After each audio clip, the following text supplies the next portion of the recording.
What is good, my cutie pies?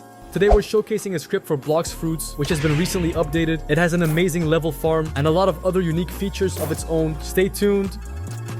If you don't know, to use the script you'll need a script executor. This one called Wave is the best. It runs on Windows with no emulators, updates insanely fast, and supports all scripts.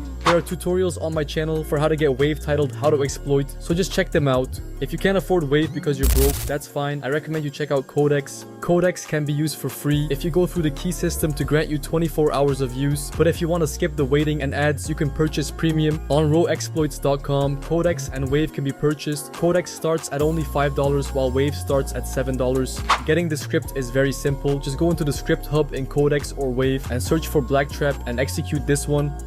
Check it out, really cool looking UI. Anyways, enjoy the rest of the gameplay, bros. Bye.